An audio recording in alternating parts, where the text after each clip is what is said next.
Welcome to the Ogles channel. Thanks for watching today, and let's continue our journey to finish every single Game Boy and Game Boy Color game. Today we're focusing on a game called Harry Potter and the Chamber of Secrets for the Game Boy Color. Now, it's a direct sequel to Harry Potter and the Sorcerer's Stone, or Philosopher's Stone if you live over in the UK.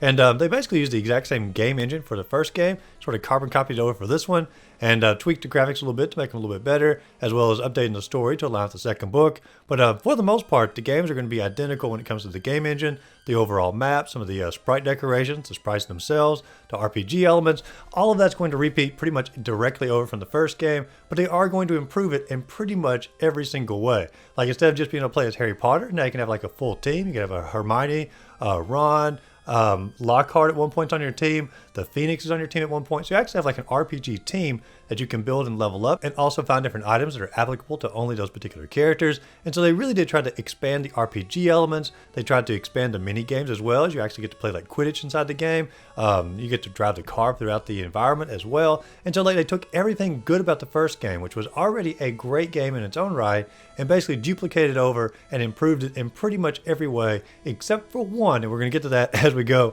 throughout the game here. But overall, it's a great RPG. It is going to stay very true to the Harry Potter and Chamber of Secrets book. But if you enjoy Harry Potter the book, Harry Potter the movie, Harry Potter in general, or just simply great RPGs for the Game Boy in general, this game is going to be down your alley. And it's just simply a really fun time, pretty much start to finish. And it only takes like maybe 10 hours-ish to beat, so it's like a perfect weekend RPG to journey through. Now, this particular game did get moved up in our queue a good bit because multiple people requested this particular game. The first one to request it was Crypto 1UP Team 750. After that was Mutant Mindframe, as well as user TJ5OD3KB4Y.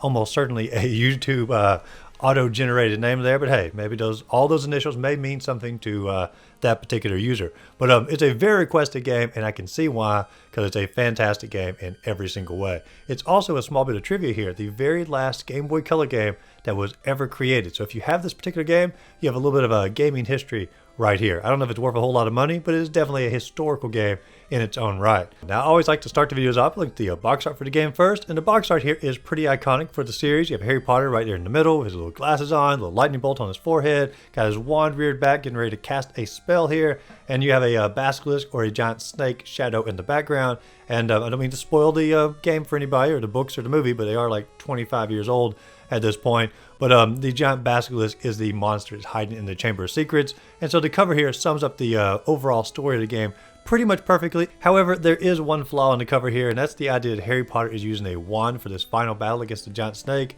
In the book, the movie, and in the game here, he does use a sword from Gryffindor to fight against the snake because Tom Riddle has taken his wand away from him. And so him holding a wand in this particular fight is just simply not how the story goes. However, when they were designing the cover here, they knew Harry Potter used the wand a lot. That's what he's known for in popular culture. Obviously, they had to include the wand on the cover to keep his wizard imagery going for it. So I get why they did it, but it is not accurate as far as the storyline goes for the game itself. But let's go and get into the actual game. Now, when you load the actual game up here, you have very much of a Halloweenish or a autumn or fall looking title screen, very much of a orangish hue in the background overshadowing Hogwarts itself. And I did read somewhere that there was criticism on the first game, the Sorcerer's Stone, that was a little bit too dark of a palette, and people had trouble seeing it on their non-backlit Game Boy Colors.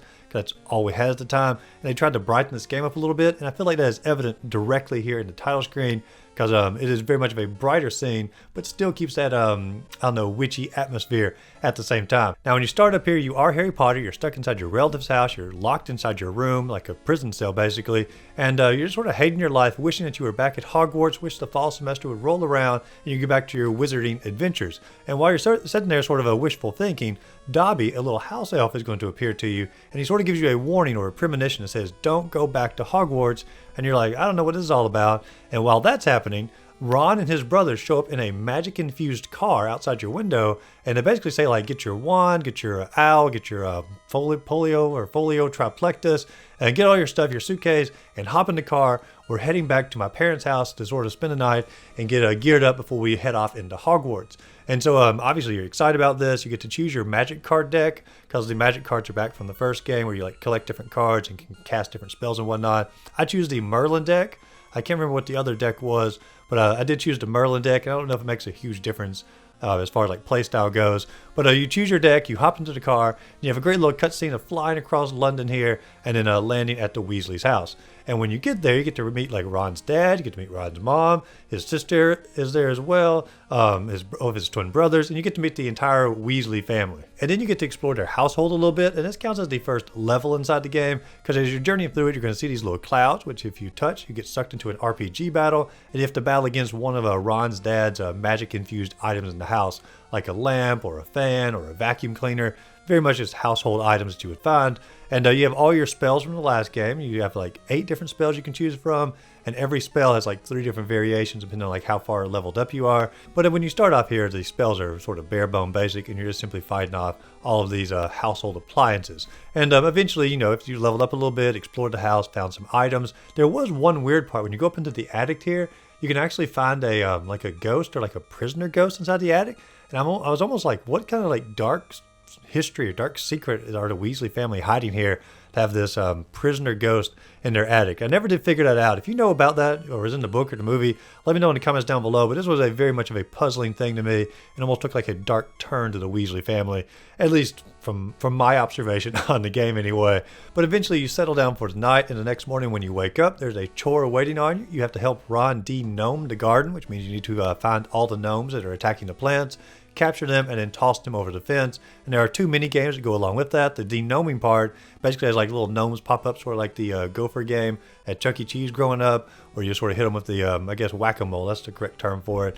And you basically sort of capture the gnomes that way. Second mini game is you like have to press A and B back and forth as fast as you can in order to get the most twirl on the gnome, and you throw it over the fence, and your goal is to beat Ron as far as like the distance that your gnome travels. And I got like a pretty good score. Ron never came close within like the 400 points of my high score. But this sort of sets the tone as far as like you're going to have a lot of mini games dispersed throughout the RPGs. I would say there are significantly more mini games in this one than in the first Harry Potter game. But now we're back inside the household here, and the entire Weasley family is getting ready to take what's called floo powder, F-L-O-O. And if you take that powder in front of a fireplace and say where you want to go, you will teleport like that to anywhere inside the magical world. And so they all take it, they all say Diagon Alley, and they teleport immediately to Diagon Alley. Now I take the floo powder and I say Diagon, and I cough in the middle of it, and then I say alley, and I get transported like a bad witch alley, or sort of like a dark arts alley a little bit. And when I'm in the first shop here, I actually see Mr. Malfoy or Draco's father selling something off or buying something inside the shop here. So I already know like he's a little bit suspicious. I journey out through the alley here. No one wants to talk to me. No one will sell me any things. I get into battle for like rats and bats and gnomes here. Really cool decor as far as like artifacts for dark magic when you go into the shops and whatnot. Much more Halloweenish looking decor than the normal Harry Potter stuff. Really cool alley. But I know I'm in the wrong place here, and eventually I run into a very familiar friend. I find Hagrid inside the alley. He's like, whoa, whoa, whoa, you shouldn't be here, young fella. And he said, follow me, we'll head back to Diagon Alley. I get there, the entire Weasley family's like, whoa, where were you? Like, I thought we all teleported together. They were worried about me, but now I'm here, and Hagrid says that me and Ron need to go to the Gringotts bank here, and we need to get there in order to go to our vaults to make a withdrawal in order to purchase our supplies for the upcoming semester. Now, when we get to the bank, I think they changed the song from the first game, but I can't say for sure. But the song that plays in the background at the bank is probably my favorite song in the entire game. I'll let a little bit of it play right here as well.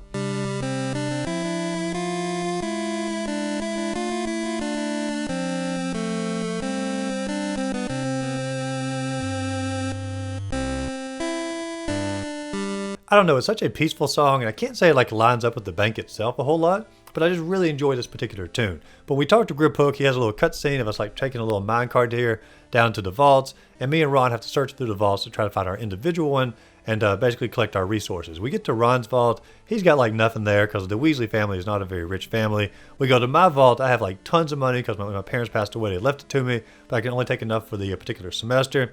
And Ron's like, man, you got so much money. You can see like he's a little bit jealous. And but we sort of determined that our friendship is not based on money, and money doesn't matter. And it's a sweet little moment between Harry and Ron here. And I almost forgot to mention, when we are exploring the vaults, Ron is actually on our team now. So when we get sucked into an RPG style battle, it's going to be 2 of us on a team, and Ron has all of the same spells as Harry. He does have a broken wand, so sometimes his spells are going to backfire on him, maybe like 10% of the time, something like that. Not enough to like ruin the game or make Ron like useless, but it is enough to sort of annoy you as a player here. But I do understand like why they put in there as far as like lore and story aspects, because it's definitely going to come up a little bit later inside the game.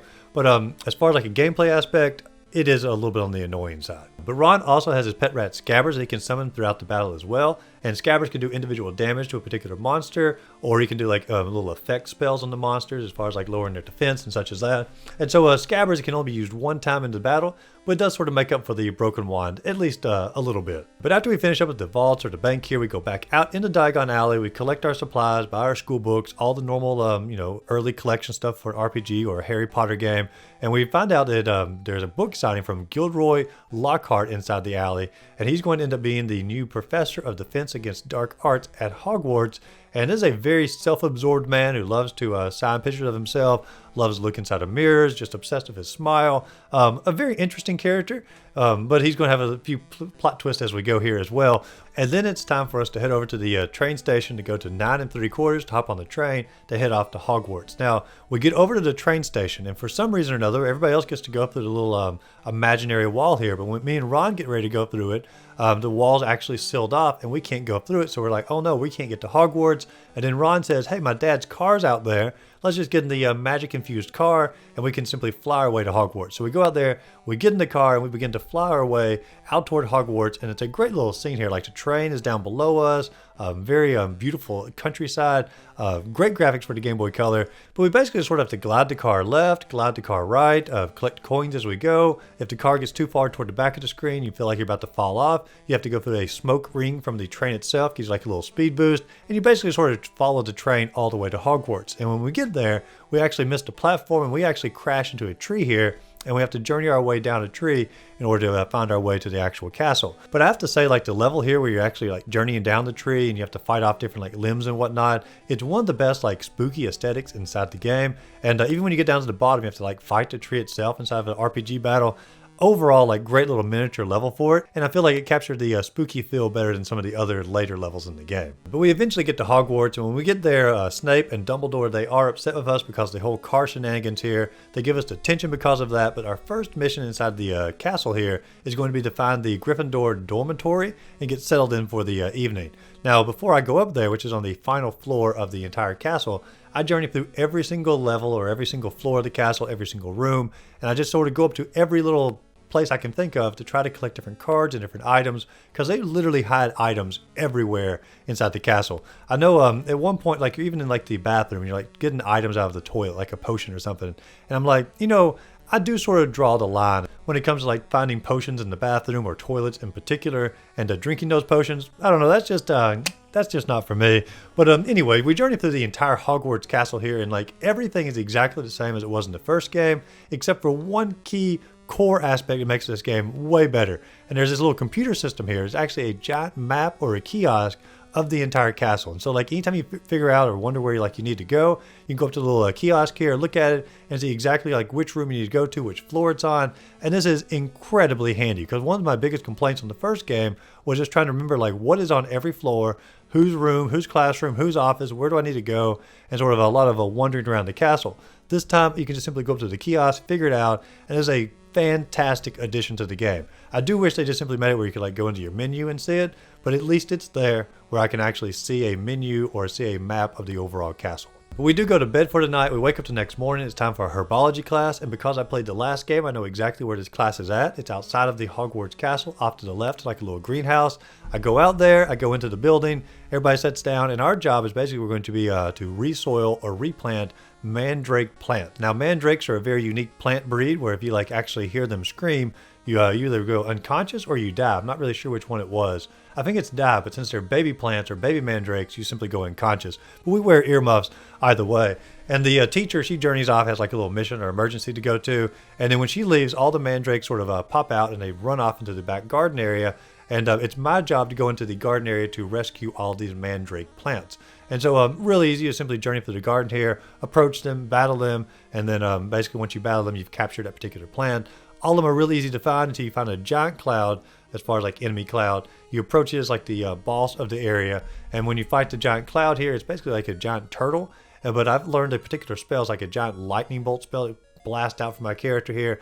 I destroy that turtle, and I capture the last mandrake. After that, go back in here. The teacher finally shows back up and says like, oh my gosh, the mandrake escaped. But she says, Harry Potter did a great job of this, gives me a new card combination, and class is dismissed for today. Now, Herbology class in this game was a lot easier than it was in the last game, but I have to say Herbology in the Sorcerer's Stone was a much better class, because in that particular game you actually learned how to collect herbs, combine the herbs to make different potions and whatnot, and you could use those potions inside your battle. And in this game, the entire potion mixing and collecting herbs is just simply absent.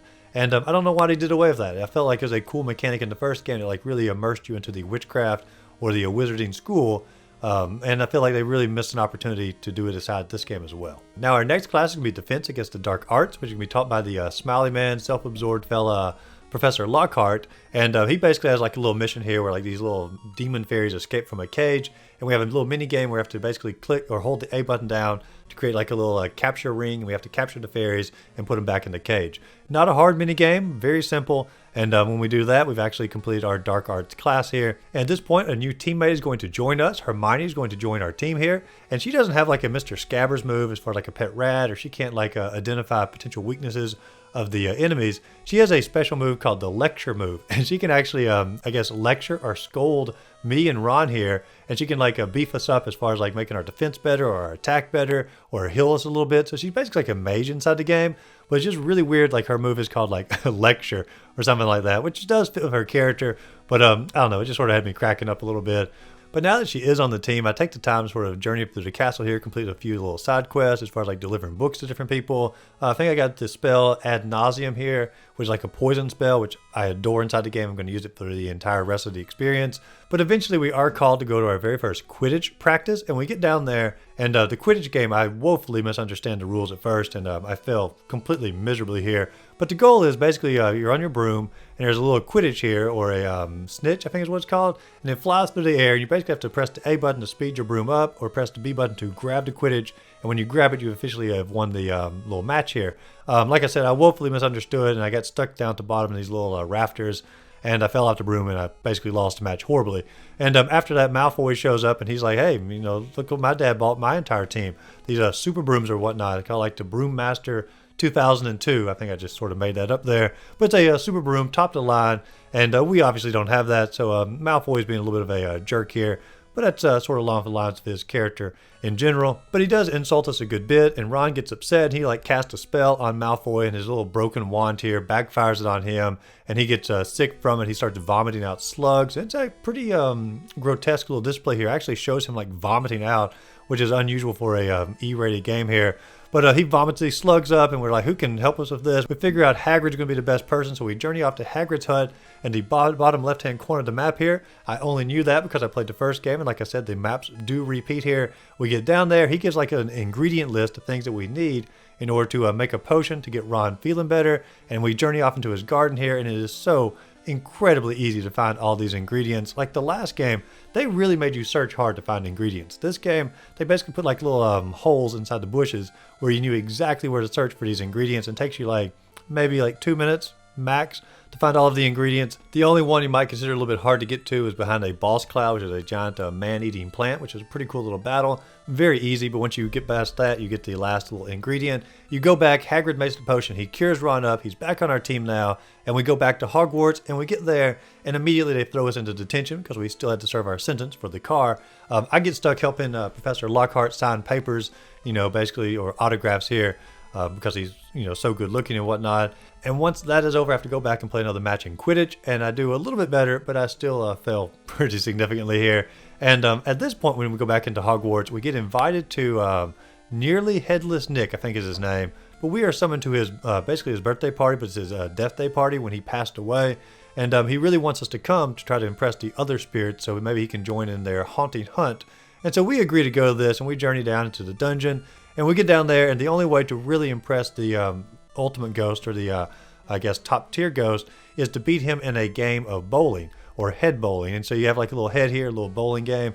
You get to roll the head down and try to, you know, knock it through all the little bones and whatnot. And the game's actually pretty fun. I feel like it plays very close to how actual bowling plays as, because when I go actual bowling, like my score's around like 150, 160, and my score on this was like 165. So I'm like, yeah, I guess it's pretty accurate or pretty similar to actual bowling. But Nick does get his wish here. The head ghost is impressed with us, his friends, so he's impressed with Nick, and he allows Nick to join in the haunted hunt or whatever. And at this point, we begin to exit out of the his little party. And on the way up, I keep hearing like a voice like talking about wanting to kill people or ready for a next kill. We're talking about blood or bleeding and all this. And I'm like, something weird's going on here. And Ron and Hermione really can't pick up on it as much as I can, but I keep hearing it. And we get to the next floor, and we go off to the wall here, and it actually talks about something called the Chamber of Secrets, and actually has a petrified cat next to the right on the wall, so like a paralyzed cat. And we're like, holy cow, like what is going on here? What is this Chamber of Secrets? Dumbledore and Snape show up, and they're like, let's just not talk about this right now. And they sort of try to brush it under the rug a little bit. But we're like, what is going on? What is this voice that I heard? What is this Chamber of Secrets? And so me and Hermione and Ron are very curious about this. And so the next day when we were in class, the History of Magic Arts class or History of Magic class, Hermione brings it up and is like, hey, what's this Chamber of Secrets? And the professor's like, I can talk about that, but I need a very specific book. He sends us to the library to get the book. There's a whole like little trading game to get the book that we need. We come back with the book, and he reads the book out loud. And it basically boils down to there are 4 founders of Hogwarts, and all of them were cool with anyone who had magic ability coming to the school. But there was one founder, the founder of Slytherin here, and he said that you really wanted people to be pure blood magic or purebred magic, as far as like both parents were wizards or witches, and that was the only way you could come to Hogwarts. They didn't really like that idea. He ended up breaking away from the school and leaving the school. And they said before he left, he actually created like a chamber underneath the school and locked it away like a creature down there. And only the Slytherin heir, when they came to the school, would be able to unlock the Chamber of Secrets and figure out what it was all about. And so we were obviously very intrigued about this. And we start thinking like, who could be the heir to possibly be causing all these weird things to happen, like the petrified cat or the voices I'm hearing. And we think it might be Draco, because Draco, we saw his father in the dark arts place. He's very much obsessed with like, the pure blood Slytherin and all that. So we're like, I bet it's Draco. And so we're trying to figure out like, how can we get Draco to tell us if he is the heir and if he's causing all these weird events of the chamber to be taking place. And so Hermione comes up with the idea of like, we need to disguise ourselves as Draco's friend so he'll talk to us. And when he talks to us, he'll tell us everything we need to know about the Chamber of Secrets. And so she wants to create a potion in order for this to happen, but she needs like a specific book and all these specific ingredients. And so we go through a few mini games, collecting the ingredients, collecting the book. And in the process of that, I do get called to play another Quidditch match, which I actually win this particular one. Surprise, surprise. I guess I got good on the third time's the charm here. But I go down there, I win the match, but even after I win it, I fall off the broom, I break my arm. Lockhart shows up, he casts a spell to try to like fix my broken arm, and he just takes all the bones out of it, and I have like a little rubbery arm sort of flopping off to the side here. They take me to the hospital, or the hospital wing of the school. They actually have to regrow my bones, and while I'm in the hospital, Dobby does show up again. He tells me that the Chamber of Secrets is why he didn't want me to come back to the school. Voldemort has something to do with the chamber as well, and this just brings more questions up in Harry's mind as far as like wanting to get to the bottom of it. He meets with Hermione and Ron. The potion is almost done, but we need a few more ingredients, so we have to set like fireworks off in Snape's class here, sneak into his back medicine closet or his potion closet, get the last few ingredients that we need. Snape does catch us, and when he catches us, he thinks that I set off the fireworks, and he said the only way to sort of have a punishment for this is to learn how to duel and sort of, I guess, man up, I guess. And so he takes me down to the dueling hall. I have to fight off against Draco, and the dueling hall is pretty cool here. You basically stand on a little dueling platform, and you fight one-on-one with a different wizard. And there are different ways to do dueling throughout the game. I sort of do just like the main story dueling, so I go against Draco, and a little bit later I go against his 2 friends here. But I actually really enjoyed the dueling hall, and I wish I had done more of it inside the game. I just simply got locked out of most of them because I had continued the story too far. But when I do defeat Draco, a little snake does appear on the table here, and is getting ready to attack Colin, and I'm able to talk to the snake and tell the snake like, whoa, back up, don't do that. And when I do that, everybody's like, oh my gosh, did you just hear it? Harry just talked in parcel tongue. That means he is an heir to the Slytherin, and he is the chosen one of whatnot. And so I like freak everybody out. Even Ron and Hermione are like freaked out, like, oh my gosh, are you the heir? And it caused all these problems. And I'm like, no, it's just simply a power that I tend to have. I had in the real world. I promise I'm not like a Slytherin heir and all that. But I do have the ability anyway to talk in parcel tongue, so I can now talk to snakes. But everyone at Hogwarts is freaking out over this. A few more students get petrified from it. from seeing the snake and whatnot. And at this point, I'm getting the blame for it. But then Dumbledore wants to see me. He summons me. I talk to Dumbledore in his office. A really cool office, by the way. It has like a little phoenix over here that like turns to ashes in order to be like reborn and whatnot. A little cool animation off to the side. But Dumbledore basically says like, I don't think that you are the cause of all this. He said something more sinister is going on. He believes me. But he says basically just sort of don't worry about it at the moment. But meanwhile, Ron, Hermione, and me, we're all trying to figure out, is Draco Malfoy actually the heir? And we're still trying to get the potion going to disguise ourselves as his friends to talk to him.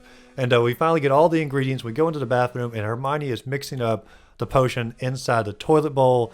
And like, I just cringe. I'm like, why of all places? There's sinks in the bathroom. Mix it up in the sink. Take a bucket in the bathroom. Take cups. It doesn't matter. You don't need to use the toilet. But anyway, we, of course, have to drink the potion here. She turns into a cat because she got the ingredients wrong for herself. But me and Ron, we turn into Draco's friends. We go down and talk to Draco, and Draco does not know anything about the heir. He's not the heir. He wishes that he knew who the heir was. But he basically is as much in the dark as we are. We go back, we tell Hermione the news, and when we do all this, we actually find a little diary on the ground. And it's the diary of Tom Riddle himself. And so we take the diary, and I'm going to read it later to try to figure out exactly who Tom Riddle is, how does he play into the Chamber of Secrets and all of that, and sort of get to the bottom of the case. Well, during all of this, Valentine's Day does roll around. We have to go to a Valentine's Day party. One of the best parts is these little dwarf cupids that come up to me, like a little beard, little wings, little pink dwarf, and he has to give me a Valentine. There's just something about this particular image that is very entertaining. But I get a Valentine. It's from Ron's sister. But anyway, that's a side point. But at this point, we do get summoned to our final Quidditch match. And when we get down there, before we can actually go to the match, we actually get news that the match is canceled. And it's because 2 more students, including Hermione, has now been petrified.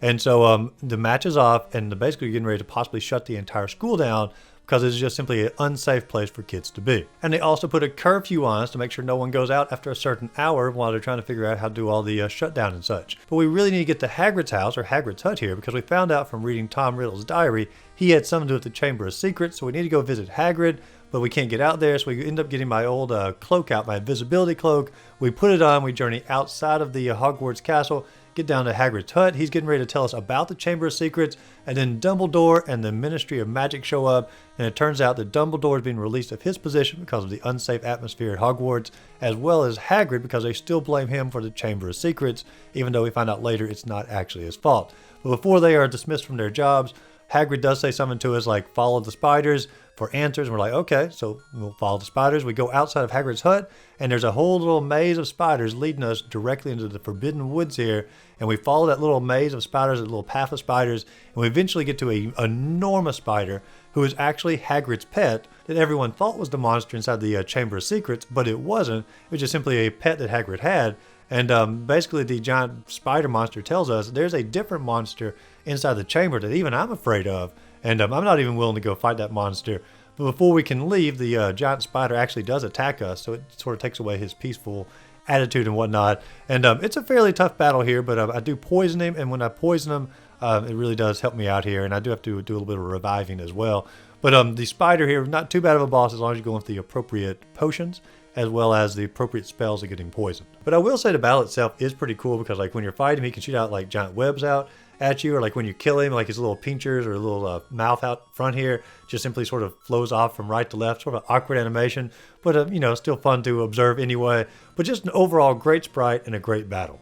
But now that we know the Chamber of Secrets is for sure real, there's for sure a giant monster down there, it is for sure petrifying the students here. It's not Hagrid, but he's been dismissed. Dumbledore has been dismissed. We know we need to save the school. We go back to Hogwarts. We go visit Hermione, who's petrified, but she has like a little note in her hand, and it tells us something about the a possible snake hidden inside the chamber. So we're like, okay, this makes some sense because I can hear from snakes because I can speak parcel tongue. That's why I could understand a snake talking to me, but no one else could. But now we need to figure out where is the snake. And so we go visit Moaning Myrtle in the bathroom here because we figure out the snake communicates through the pipes and whatnot. And Moaning Myrtle basically says that she died from seeing a snake inside the pipe in the sink. We go over to the sink and I have to like basically speak parcel tongue to get the door to open. And this is ridiculous, but my parcel tongue is like hiss and then like open, hiss. Like, come on. They couldn't have thought of something a little bit better than that. It would have been better just simply to go hiss without the word open in the middle. But regardless, we get to go down into the little area here. I did forget to mention Lockhart is, of course, on our team at this point because we sort of blackmailed him into joining us. And we get down there, and Lockhart, he does try to cast a spell on us, but he uses Ron's broken wand, cast it back on him, sort of like petrifies himself to a degree. And we journey on down through the little chamber here. We eventually get to a really awesome looking area with like giant snake heads all around. And this is obviously where the giant basilisk is going to be. We get down there, we see Ron's sister who's been kidnapped, and it turned out that Tom Riddle, who is obviously Voldemort, had possessed Ron's sister in order to get her to write in the diary to bring him back to life, essentially. And he is going to use the basilisk to basically accomplish his evil mission here.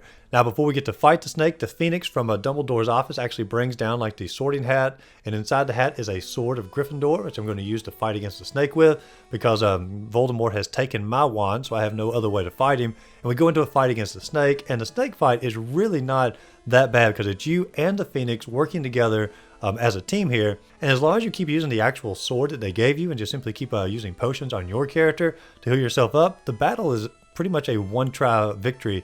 And there's a really cool end scene where Harry Potter actually like impales the snake's head with the sword. But after he impales the head, the snake actually bites into his arm and poisons him. And once he is poisoned, Harry Potter sort of, freaking out over it. Tom Riddle, or Voldemort, thinks he has won, and then Harry Potter takes the sword, stabs it through Tom Riddle's diary in order to basically kill off the Horcrux of Tom Riddle himself. Tom Riddle begins to evaporate, and once he's evaporated, Harry has, of course, defeated him, defeated the snake, and he's able to make his way out, get to the hospital, and they begin to heal Harry Potter back up. And while he's in the hospital, of course, Dumbledore is reinstated, Hagrid is reinstated, Malfoy, his father is, not convicted of anything, but they're like, I think you had something to do with this, and, we got our eye on you from this point on. Dobby does get his freedom around the same part, so it's like a nice little happy ending. The school's going back to normal. Harry is viewed as a hero, and everyone's back to the positions that they should be in from the beginning. And we also know a little bit more about Tom Riddle being Voldemort, and we know a little bit more about his history. And the game does end by going down to outside of Hogwarts toward the beach, and you can see like fireworks going off and Hogwarts in the background, and a nice little happy ending to the overall story. And then of course the credits do begin to roll with fireworks continuing to blast off in the background. But let's talk about the game as an overall here. Now clearly in the review I did focus more on the story of the game, because the game itself is very story oriented, very dialogue oriented, and is working very hard to capture the book of Harry Potter and the Chamber of Secrets. And they did include like several different like little side missions that were not in the movie that were in the book. Like it brought Peeves back at one point, and there's a few other side missions that you go through. I will say I feel like the Sorcerer's Stone pulled more from the book than this particular one. I feel like this game was more streamlined, where Sorcerer's Stone was more of a, I won't say open-ended, but give you multiple paths to go on at once and have more side stories from the book, where this one was focused more on like the core story of figuring out the Chamber of Secrets. I do think this game was probably a little bit shorter than the first game as well, just simply because it was a little bit more streamlined. However, even though it was streamlined, they brought in all kinds of new stuff like the map feature, they have a multiple party members feature, different cards that you could use inside the battle. They also had, obviously using multiple characters inside the battle as well. Mr. Scabbers as a character, Hermione in there giving you the lecture move. All that really made the game come to life that much more for players. And obviously, like the scenery of Hogwarts, it's the same as the last game, but it was top tier in the last game, it's top tier in this game. And so pretty much this game is, I won't say flawless, but it's a really close to being a flawless game for the Game Boy Color. And like, what a way for the Game Boy Color to go out with a game like Harry Potter and the Chamber of Secrets. I'd probably give the game, on a scale of 1 to 10, I think I'd give the last game an 8 or an 8.5. I'm going to give this game a 9, because I feel like they took everything that was great about the last game, tweaked it a little bit, made it better. The only thing that was worse was the absence of a potion system, and there weren't as many side quests, but ultimately, sometimes you don't really want a super long RPG, and by eliminating some of that stuff, they kept you under a 10-hour RPG, and an overall excellent streamlined experience. And so I think 9 out of 10, fantastic way for the Game Boy Color to come to a close of its life cycle. But obviously the challenge isn't closing. I have like 100 more or 800 more games to go through. But this closes off as far as like what was the final game on the Game Boy Color that was released, and it was a great exit for the system. But what do you think? Did you enjoy Harry Potter and the Chamber of Secrets? Let me know in the comments down below. As always, if you enjoyed the video, be sure to like and subscribe to the channel. Check out my other videos listed up above, and go out there and find a great game to play. Simply have a great rest of the day.